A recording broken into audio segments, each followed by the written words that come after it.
ఎవడే Subrahmanyam cinema script తీసుకొచ్చారు, ఈ cinema తీయాలి అని. నాగి డైరెక్ట్. చూడండి అమ్మా, ఇప్పటికీ మీరు కూడా నాలాగానే చిన్న చిన్న అకౌంట్లు ఇది. అప్పటికి వీళ్ళు స్టార్ట్ చేసి సినిమా ఇండస్ట్రీకి మీరు మీట్ అయిపోయారు వాళ్ళు కూడా. వెన్ దే స్టార్టెడ్ చాలా డిఫరెంట్ సినిమా తీశారు. ఇప్పుడు బాణం వాజ్ అన్ అమేజింగ్ ఫిల్మ్. నాకు ఎంత ఇష్టమో బాణం. సీతారామం కూడానమ్మా వాళ్ళు తీసుకొచ్చి నాకు అప్పచెప్పిన స్క్రిప్టే. డాడీ హను బాగా చెప్పాడు డాడీ, విన్నాను, నిజంగానే అందులో విషయం ఉందమ్మా, కూర్చుంటే మనకు వర్కౌట్ అవుతుంది అని ఒక 2-3 months వరుస పెట్టి కూర్చున్నాను నేను హను. అందుకనే అది ఆ సినిమా ఆ షేప్కి వచ్చింది. స్వప్న కానీ స్వీటీ కానీ ఎక్కడ కాంప్రమైజ్ అవ్వలేదు అసలు, ఎక్కడ ఏ విషయంలోనూ. సార్ ఇక్కడ ఒక క్వశ్చన్ అడుగుతాను సార్. సినిమా ఇండస్ట్రీలో లెగసీ ఆర్ వారసత్వం ఇవి మేము చూస్తూనే వచ్చాం, కానీ ఒక ఇంటి నుంచి వచ్చినటువంటి వారసత్వంలో, నేను ఇక్కడ జెండర్ అనట్లేదు సార్, ఇంకా చాలామందితో పోటీ ఏమో, కానీ మీ అమ్మాయిలు వేరు సార్, మీ అమ్మాయిలు బంగారాలు. The way that they have పుణికి పుచ్చుకోవడం అంటే వ్యాపార సూత్రాలని, ఏ సినిమాకి ఉన్నటువంటి కళాత్మకతని, వ్యాపార సూత్రాలని వీళ్ళు సంగమించి మేళవించినట్టు నాకు తెలిసి ఇంతవరకు జరగలేదేమో అనుకుంటున్నాను సార్. నేను అదే అనుకుంటానమ్మా, ఖచ్చితంగా నేను అదే ఫీల్ అవుతాను. నా పిల్లలు కదా వీళ్ళు ఎంత కష్టపడుతున్నారు. ఈ కల్కికి అయితే 3 years నాన్ స్టాప్గా కష్టపడ్డారు. హ్యాట్స్ ఆఫ్ టు దెమ్ అని అనిపించింది. అది ఎవడే సుబ్రహ్మణ్యంతో ప్రారంభమై ఉండాలి అంటే ఆ గురి, పిల్లలు వాళ్ళ అభిరుచి, నాగి కుటుంబంలోకి అల్లుడై రావడం, అక్కడి నుంచి ఒక దిశ మారింది అనుకుంటున్నాను నేను.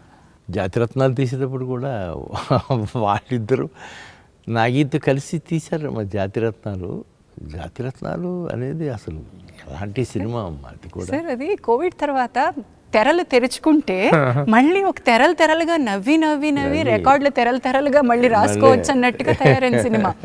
I was so proud of Jathi Ratnalu Dutt garu. I can't tell you, థియేటర్కి వెళ్ళి కూర్చుని ఏడ్చాను నేను.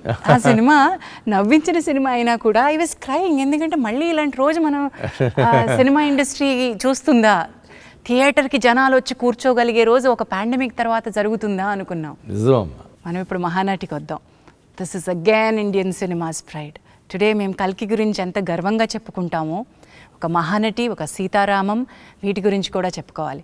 మహానటికి ముందు, మహానటి తర్వాత నేను అనేంత స్థాయిలో సినిమా తీశారు sir. That is always a pride. మీకు ఎలా అనిపిస్తుంది సార్ ఈ సినిమా వెనక్కి తిరిగి? నిజంగానమ్మా, ఆ 2 సినిమాలు కూడా మహానటి, సీతారామం, ఆ 2 గ్యాప్లో తీయటం కాదమ్మా, అసలు సినిమా అంటే ఇదేనేమో అన్న లెవెల్లో తీసింది. వీళ్ళు ఇలా కాక ఇంకో రకంగా సినిమా తీయలేరా అనిపించింది సార్. ఏంటి సింపుల్గా వీళ్ళు సినిమాలు చేయలేరా అని.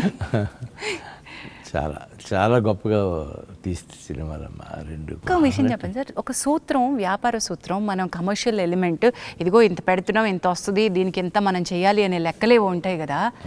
ఈ పిల్లలు కళల కంటెంటే ఒక dream beyond Indian screens content మీకు ఎలా అనిపించేది? నేను ఎక్కడ వీళ్ళకి పబ్లిసిటీలో కానీ బడ్జెట్లో కానీ రిస్ట్రిక్షన్స్ పెట్టలేదమ్మా.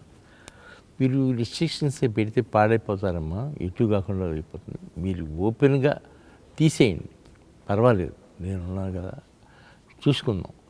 అంతకు తప్ప మీరేమి కాంప్రమైజ్ అయ్యి ఇది అది అని అనుకుని 2 గంతులు వేయద్దు అని చెప్పాను. అలాగే మోస్ట్ సక్సెస్ఫుల్ పిక్చర్గా తీశారన్నమాట. వాళ్ళిద్దరికి hats off to them. Hats off and amazing strength sir. పర్ఫెక్షనిస్ట్లు అండి బాగా. ఏం పర్ఫెక్షనిజం అండి అది? హౌ?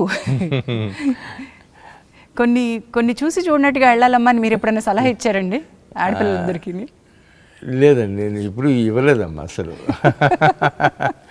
మీరు అనుకుందే తీస్తున్నారు కదమ్మా, ఏంటిది ఏంటి కాదు డాడీ, కొద్దిగా ఎక్కువైంది, ఎక్కువైతే అవుతుందమ్మా, దానికి ఏంటి సమస్య ఏముంది పెద్ద.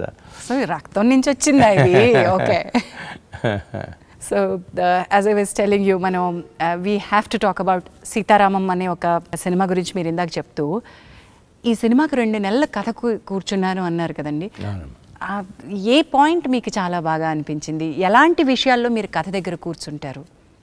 ఇది అసలు పాయింట్ ఎత్తుకోవటంలోనే అదే గొప్ప పాయింట్ అమ్మ. సీతారామం జమీందారీ వంశంలో పుట్టిన అమ్మాయి, ముస్లిం యువతి, సైనికుడిని సెలెక్ట్ చేసుకుని పెళ్లి చేసుకుంటాము అనే దాంట్లో వాళ్ళ అన్నయ్య ఈ లోపల గొప్ప సంబంధం తీసుకొచ్చాడు. వాళ్ళ ఫ్యామిలీకి సరిపడా సంబంధం, అట్లా సెటిల్ అవ్వాల్సిన వాళ్ళు ఇట్లా అయిపోయారు ఏంటి అనిపించే లెవెల్ కథ. అది మామూలు కథ కాదమ్మ. సీతారామం అనేది నా లైఫ్లో ఎప్పుడూ మర్చిపోలేని సినిమా అమ్మ. స్వప్న, ప్రియాంకకి ఎప్పుడూ చెప్తాను, అమ్మ ఎప్పుడన్నా రుణపడి ఉన్నానంటే ఈ సినిమా విషయంలో మాత్రం మీకు రుణపడి ఉంటాను. సీతారామంకి అంత గొప్పగా ఇంప్రెస్ చేసింది.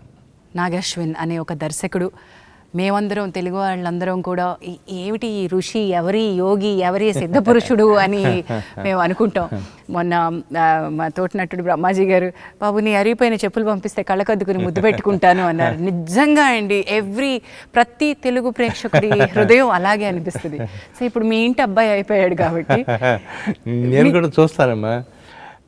మా ఇంటికి వస్తాడా, హడావిడిగా వస్తాడు, వచ్చి గవికి నాకు చెప్పులు అక్కడ ఇచ్చి లోపలికి వస్తాడు.